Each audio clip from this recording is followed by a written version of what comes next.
टीनू और चिड़िया के घोंसले की कहानी। एक समय की बात है। टीनू नाम की लड़की थी जो स्कूल में दिए गए कार्यों में बड़ी रुचि रखती थी। इस साल टीनू के स्कूल में गर्मी की छुट्टियां पड़ने से पहले उसकी टीचर ने सभी को विभिन्न पक्षियों के चित्र दिखाकर चिड़िया पर निबंध लिखने के लिए कहा था।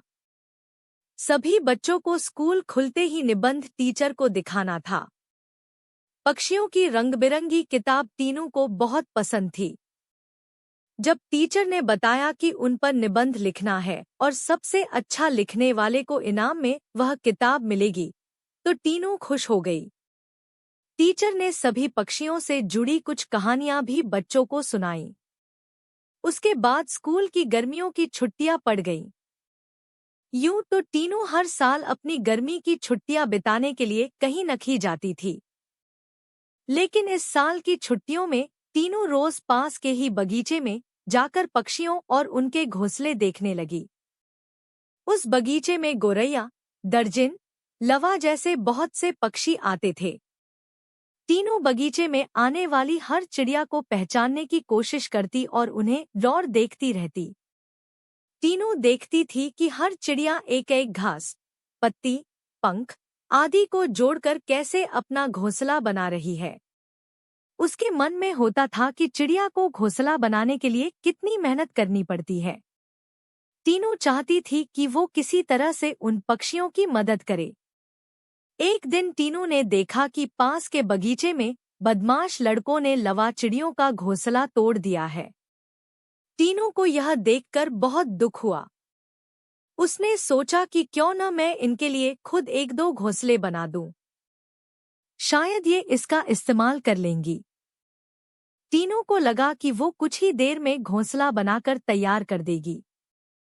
लेकिन टीनू पूरा दिन तिनकों और दूसरी चीजों से चिड़िया का घोंसला बुनती रही।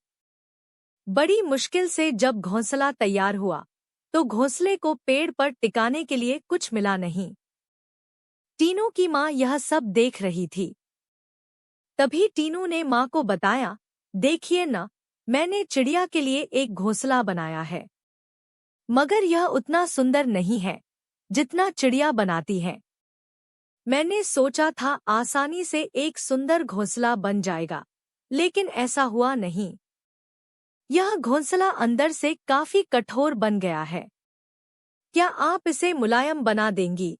किसी तरह से टीनू की माँ ने उस घोंसले को थोड़ा ठीक किया। उसके बाद टीनू ने उस घोंसले को धागे की मदद से पेड़ पर टिका दिया।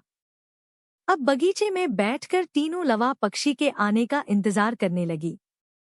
वो पक्षी बगीचे में आए तो, लेकिन टीनू द्वारा बनाया गया घोंसला उन्होंने इस्तेमाल नहीं किया। टीनू के साथ उसकी माँ भी बगीचे में आई थी। उसने टीनू को उदास देखकर कहा, तुम परेशान मत होना, अभी चिड़िया घोंसले पर आ जाएगी। तभी एक लवा पक्षी ने आकर टीनू द्वारा बनाए गए घोंसले को तोड़ दिया। अब टीनू ने मुंह लटका लिया। तब उसे उसकी माँ ने समझाया कि तुम्हें दुखी नहीं होना चाहिए। देखो, तुम्हारे द्वारा इस्तेमाल की गई चीजों से ही लवा पक्षी अपने लिए घोंसला बना रहे हैं। हो सकता है कि इन्हें दूसरों का बनाया हुआ घोंसला पसंद नहीं आता हो। दुखी मन से टीनू ने कहा, माँ, मैं अपने स्कूल के निबंध में यह सब कुछ लिखूंगी। कुछ देर बाद टीनू ने कहा, माँ, आपने देखा कि लवा पक्षी अपना घर झाड़ियों में बना रहे हैं। जवाब में टीनू की माँ बोली, हाँ बेटा, मैंने सुना था कि लवा पक्षी अपना घोंसला किसी के घर के रोशनदान या पेड़ पर ही बनाते हैं। आज यह नई बात पता चली है। कुछ और दिनों बाद टीनू ने लवा पक्षियों के बारे में एक और बात जानी कि वो सीधे उड़कर अपने घोंसले में नहीं जाते। घोंसले से कुछ दूर ठहरकर इधर-उधर कूदते हुए वो अपने घोंसले तक पहुंचते हैं, ताकि किसी को उनके घोंसले का पता न चले। थोड़े ही दिनों में स्कूल की गर्मियों की छुट्टियां खत्म हो गईं। टीनू ने स्कूल जाकर लवा पक्षी के बारे में लिखा और निबंध प्रतियोगिता जीत ली। इनाम में मनपसंद चिड़ियों वाली किताब मिलने पर टीनू खुश हो गई।